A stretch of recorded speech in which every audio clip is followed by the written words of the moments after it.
ce qu'il y a à retenir principalement de cette E3. Alors le 3 bien sûr, qu'est-ce que c'est au début le 3? Donc c'est Electronic Entertainment Exposition, donc c'est un énorme salon de jeux vidéo qui se déroule à Los Angeles tous les ans, qu'on ne présente plus, même si là on le présente.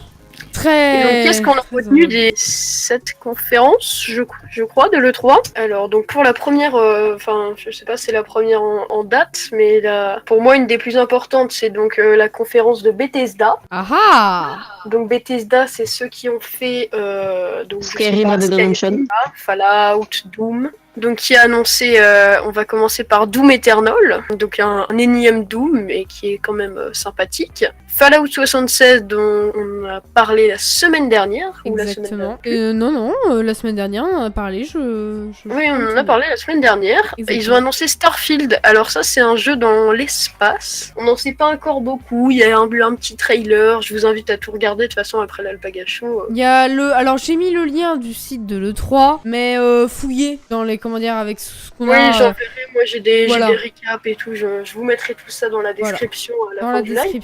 Le vainqueur comme chaque année Nintendo, en fait oui et non, c'est-à-dire que oui c'est ceux qui ont annoncé un peu le plus de trucs, sauf que le problème c'est qu'ils avaient déjà tout annoncé avant, donc je dirais pas que parce que Nintendo ils ont un peu arrêté les E3 officiellement, ils ont dit qu'ils arrêtaient de faire des grosses annonces à l'E3. Ah oui. C'est juste des petites conférences, donc ils avaient tout dit au Nintendo Direct, mais en soi oui ils ont gagné l'E3, mais moi voilà. Un peu en trichant, non? Pas en trichant, mais... Non, pas en trichant, c'est juste qu'ils avaient déjà annoncé les trucs. Ouais. Donc c'est pas non plus... Et Super Mario Party? Super Mario Party, oui, c'est sûr. Ils l'avaient pas annoncé, Super Mario Party, mais...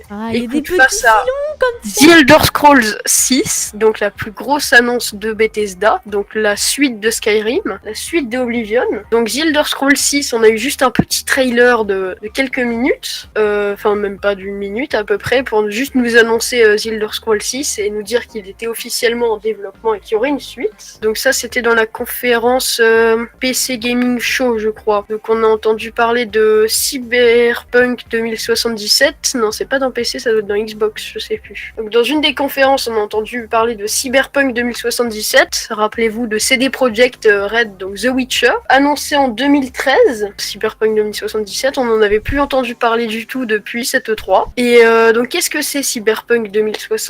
C'est un jeu un petit peu futuriste, enfin oui, carrément futuriste, presque un petit peu apocalyptique, enfin on n'en sait pas encore énormément non plus, mais au moins on sait qu'il est annoncé et qu'il va sortir d'ici peu de temps, on va dire. Anthem, donc c'est une sorte un peu de Halo, un peu. On a Anthem, aussi retenu Just Cause 4, donc où on pourra utiliser les éléments de la nature, donc tels que des tempêtes, il y a des ballons gonflables qui s'envolent, enfin ça a l'air aussi fun que les autres. Est-ce que ça va beaucoup changer du 3 ? Surtout, on a eu plus de précisions sur Death Stranding, le jeu de Kojima, avec Norman Reedus et Léa Seydoux aussi, une actrice française. Là, ce qui s'affiche à l'écran, ça s'appelle Vigor, c'est le nouveau jeu de Bohemia Interactive, donc ce qu'on fait Arma 3. Donc ça, c'est pas Vigor, ça c'est Arma 3, mais il n'y a pas encore trop d'images de Vigor. Donc ça a été annoncé, ça aussi. Et donc j'ai un petit peu résumé le principal. Donc il y a aussi d'autres, il y a quelques petites annonces. Donc il y a d'autres annonces, il y a My Friend Pedro qui a l'air extrêmement bien, donc de Devolver. Devolver, ceux qui ont fait Hotline Miami, je crois. Tu l'avais dit ou pas, Cyberpunk? Oui. Cyberpunk, je l'ai dit, donc voilà, donc ça c'est une image, donc vous voyez c'est un monde un peu futuriste, donc à moitié c'est un peu futuriste positif, à moitié un peu apocalyptique des fois, enfin ça dépend. Donc il y a le prochain Assassin's Creed, donc qui sera un petit peu à l'époque Jules César, romain, tout ça.